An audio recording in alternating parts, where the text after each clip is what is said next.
লোকটা নিজের চোখে কাপড় বেঁধে নিল এবং দুই হাতে বন্দুক ধরে ফেলল। তার টিমমেটরা তাকে দেখে হাসতে লাগলো। ইনস্ট্রাক্টর টাইমার চালু করলো। এর উদ্দেশ্য ছিল যত দ্রুত সম্ভব AK-47 অ্যাসেম্বল করা, কিন্তু চোখ বাঁধা থাকার পরও সে একদম শান্ত থাকলো এবং মাত্র 19 সেকেন্ডেই পুরো বন্দুক অ্যাসেম্বল করে ফেলল। সবাই হাততালি দিল। তার পারফরম্যান্স দেখে স্নাইপার টিমের লিডার ভীষণ ইমপ্রেসড হলেন এবং তাকে টিমে নিয়ে নিলেন। যখন অস্ত্র দেওয়ার পালা এলো তখন বাকি টিমমেটদের নতুন আধুনিক স্নাইপার রাইফেল দেওয়া হলো, কিন্তু তাকে দেওয়া হলো একটা পুরনো আউটডেটেড রাইফেল।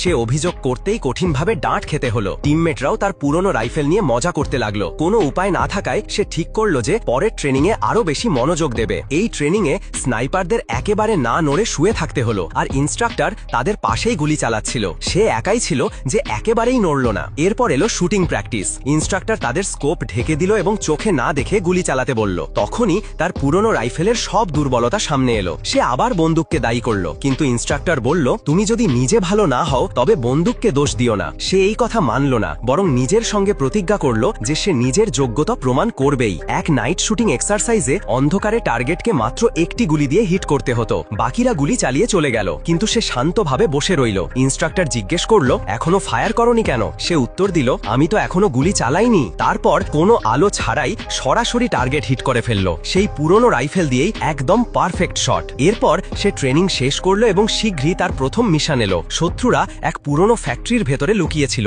এবং তাকে অর্ডার দেওয়া হলো তাদের শেষ করতে হবে। একজন শত্রু ফ্যাক্টরির ভেতরে, আরেকজন আবর্জনার স্তূপে লুকিয়েছিল। এত ভালোভাবে লুকানো ছিল যে খেয়াল না করলে বোঝা যেত না। দুই স্নাইপার অনেকক্ষণ স্থির হয়ে বসে থাকলো, কিন্তু আবর্জনার দুর্গন্ধে শত্রুটি সামান্য নড়ে চড়ে উঠল। সেই ছোট্ট নড়াচড়াতেই তার অবস্থান ধরা পড়ে গেল এবং লোকটা সঙ্গে সঙ্গে তাকে ধরে ফেলল। ফ্যাক্টরির ভেতরে থাকা শত্রুটি তাকে দেখে গুলি চালালো। গুলি তার হাত ছুঁয়ে গেল, কিন্তু সে শান্ত থাকলো এবং এক শটেই শত্রুকে মাটিতে ফেলে দিল।